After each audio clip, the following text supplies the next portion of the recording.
estar en contacto telefónico porque está complicado el tema. Estamos hablando del tema Mühlberger y vamos a hablar con Juan Rocabruna, pero también vamos a hablar con su abogado, está con su abogado en este momento, porque tengo entendido que recibió amenazas por sus declaraciones. ¿Con quién tengo el contacto primero? Ignacio. Ignacio.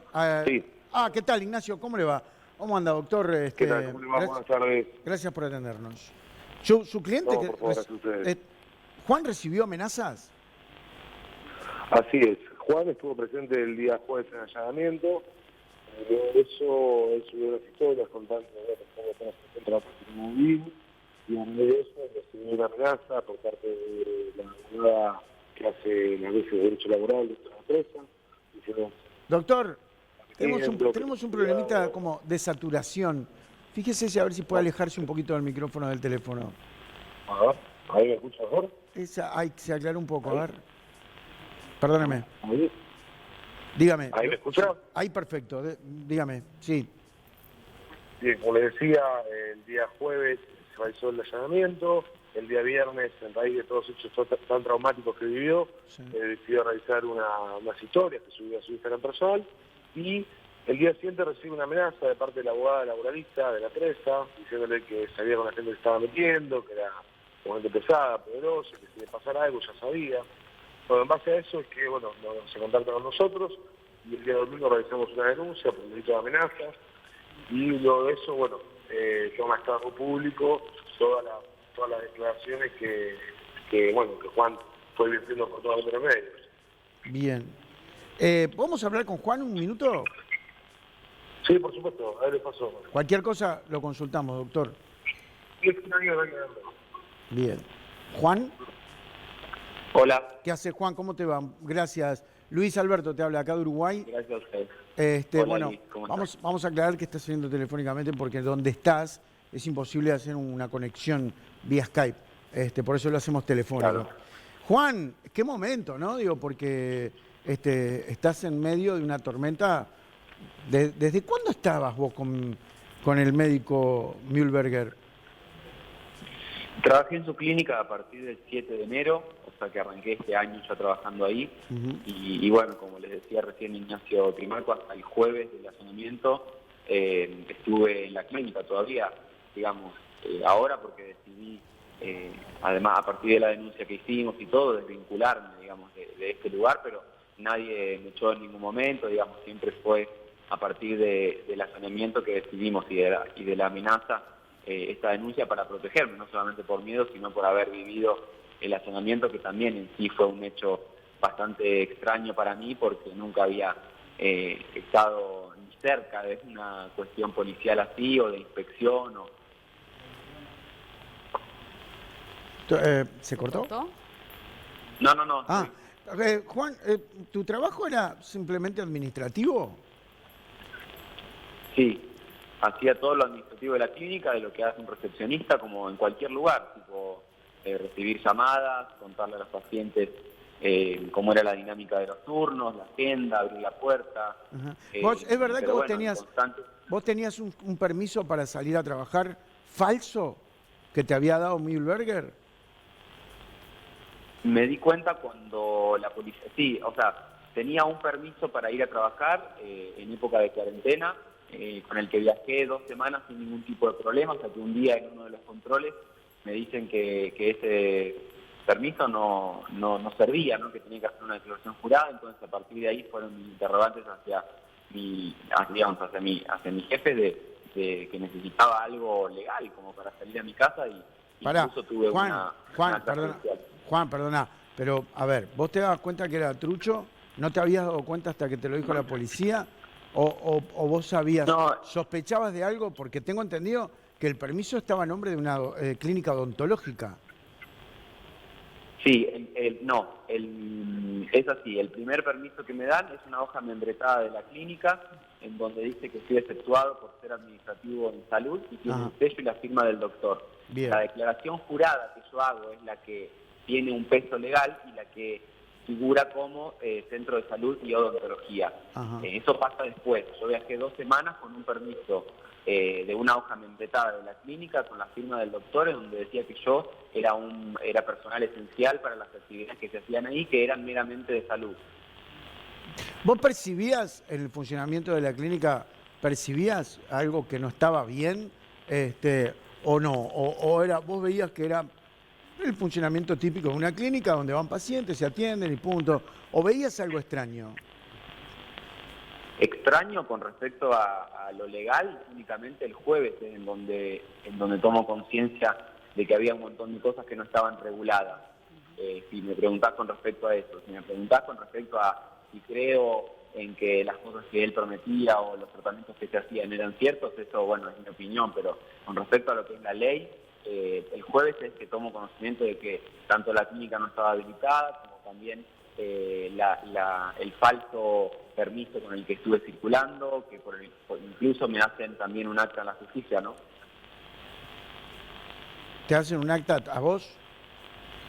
Sí, me bajan el efectivo público y por estar viajando con una declaración jurada que no estaba, digamos, regulada de acuerdo a la norma de esta clínica, es que me labran esta acta. Ahora, Juan, tú no pudiste demostrar, y sobre todo con lo mediático que es el caso, porque si fuera un caso que no se conoce todavía, pero tú no pudiste demostrar que quien te había emitido el permiso era quien había cometido el error y que la culpa no es tuya, como para poder liberarte de esa pseudo prisión domiciliaria. Cuando me citen mañana, o sea, ya estoy citado en la fiscalía, así que ahí daré toda la información que tiene que ver más con lo legal, ¿no? Claro, porque ya que es mediático te sirve como para demostrar que no es tu culpa. Sí, ahora, yo veo una cosa que es al revés, ¿no? Digo, porque el dicho es, todo el mundo es inocente hasta que se demuestre lo contrario. Acá es al revés, todo el mundo culpable hasta que se demuestre lo contrario. Parece en este caso, ¿no? Es al revés. Sí.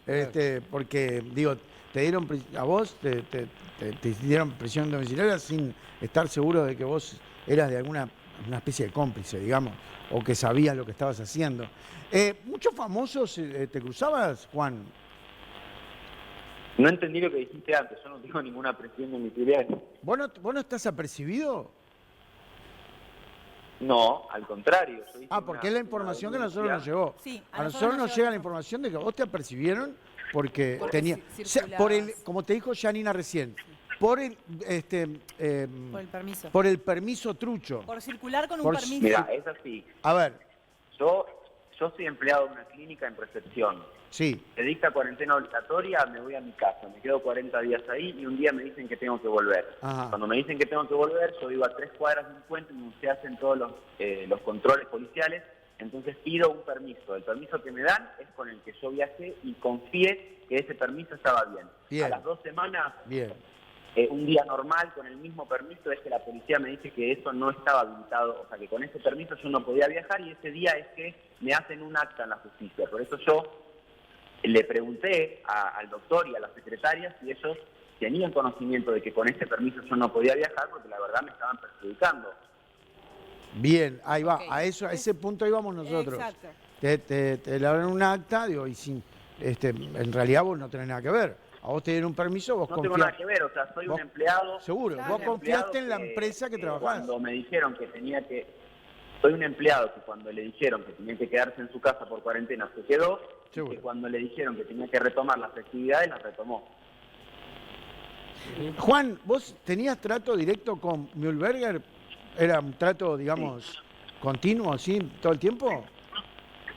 Como los empleados que trabajan ahí, el doctor llegaba al mediodía y se iba a las 6 de la tarde y el trato, digamos, de ir a su consultorio a llevarle un papel, una llamada, digamos, lo normal, digamos, de cuando trabajás con tu jefe en el mismo... ¿Y cómo era, edificio. cómo era el trato? ¿Era bueno? ¿Él era buen jefe? ¿Trataba bien a la gente, digo, a ustedes?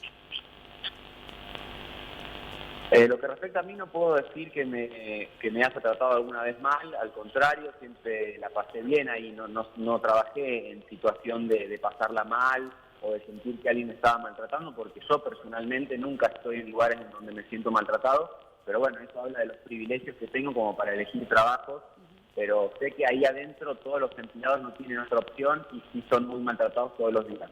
Juan, Otra de las cosas que también nos llegó a nosotros desde como información era que cada tanto cuando venían a investigar o venía, no sé, alguien a hacer allanamiento o lo que sea, lo que hacían era poner todo el material que podía ser en una evidencia en una bolsa o en una caja y mandaban a alguno de los empleados en un taxi a circular por la ciudad hasta que podían volver. ¿Alguna vez te pasó a vos estar en esa situación? Me imagino que sin saberlo, pero ¿alguna vez te dijeron, bueno, tenés que ir con esto a dar vueltas por la ciudad y te avisamos cuándo volver, o eso nunca te pasó? Mira, si me lo cuentan, no, digamos, podría creer, pero desde que trabajo ahí nunca sucedió algo así, o sea, nunca estuve involucrado directamente en algo así, porque si no, sí me hubiese como alarmado. Claro, y te hago otra consultita que en realidad no tiene tanto que ver con esto que te preguntó, sino que también nos decían que tenía la cura del coronavirus, que tenía como un antiviral, que tenía, no sé, salía como 4.500 pesos. ¿Sabés un poco en qué consistía ese antiviral que él vendía? ¿Qué era lo que tenía? La verdad que no. O sea, él habilita una consulta de prevención de coronavirus en donde las personas venían a la clínica, pagaban 4.000 pesos la consulta y luego se les recetaba este suplemento, estas pastillas, con el nombre de antiviral. Y bueno. No se sabía químicamente qué era. No, nadie sabe, o sea, yo no sé por lo menos lo que tiene adentro la pastilla, ¿no? Juan, aprovecho ya siguiendo con estas preguntas, también nos llegó la información de que hay gente que, bueno, les ponían clonazepam, los dormían entre los empleados se comentaba, bueno, es momento de que tome un té rojo y ahí le ponían algo para dormirlo y pudiera seguir con la consulta con el doctor. ¿Sos consciente de esto? ¿Alguna vez viviste alguna situación del estilo?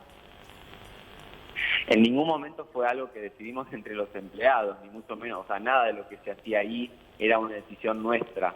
Era una directiva digamos, que bajaba desde el consultorio del doctor indicando que a tal paciente o a la persona a la que le decía, claro, y la mucama era la que le ponía las gotas de clon a la persona que el doctor indicaba, y así era el circuito. Los empleados sabíamos que eso sucedía sin consentimiento, pero era algo que el doctor indicaba. Nosotros compartimos también el testimonio de la fiscal del caso, ¿no? que tiene allí como unos cuantos argumentos para el procesamiento de Mühlberger, pero ella también nos contaba y nos enteramos que fingió una suerte de demencia en el momento del allanamiento, ¿no? Que no se acordaba si tenía la habilitación o no, que como que se había olvidado, tal vez echándole la culpa a la medicación que él mismo estaba tomando por sus tratamientos. ¿Te lo crees esto, digo, o te parece que es una construcción para zafar, digamos? No tiene que ver con creer o no, digamos, la actitud que tomó el doctor el día del allanamiento fue todo el tiempo de desconocimiento de cualquier tipo de cosa que le pedían. Por ejemplo, su matrícula mandó a que revisaran sus libros. La habilitación de la clínica mandó a llamar a su secretaria y se desentendió. Y así fue con todo lo que la justicia, digamos, con todo lo que los inspectores y el personal policial le requería a él directamente. Bien. Juan, bueno, esperemos que vos, digo, de alguna manera salgas bien de esta situación. Digo, porque el haber tenido esa situación, digamos, valga la redundancia, con el permiso, ahora las amenazas, es un lugar complicado. Estás bien asesorado, estás con tu abogado, pero lo último que te quiero comentar, a ver vos si viste alguna situación parecida o capaz en una de esas te sorprende. ¿Te sorprendió lo que dijo Luis Ventura? Que de alguna manera lo sedaron y le hicieron una intervención sin decirle que le iban a hacer esa intervención. Como lo mismo que con el té con clona, o sea, hay mucha gente que después de alguna forma reclama o escribe a la clínica encontrando, digamos, preguntando cosas de lo que le hicieron, porque o no se acuerdan, o no le preguntaron, o no firmó nada. Ah, bueno, entonces debe haber sucedido. Nosotros nos enteramos, por ejemplo, que Moria, ni que hablar, ella se encargó de decírselo a todo el mundo, que se atendía con Mühlberger. Susana, creo también. Maradona, sé que ha ido a la clínica, se ha atendido con Mühlberger. Sin dar nombres, si no querés, muchos famosos, además de ellos, concurrían a la clínica. Sí, todos los que nombraste, faltarán un par de nombres, pero bueno, acá digamos que son todos víctimas, ¿no? Seguro, ¿no? Por supuesto. Sí, sí, sí. Juan, te agradezco mucho el contacto, querido. Que tengas suerte. Muchas gracias a ustedes. Dale. Gracias. Hasta luego.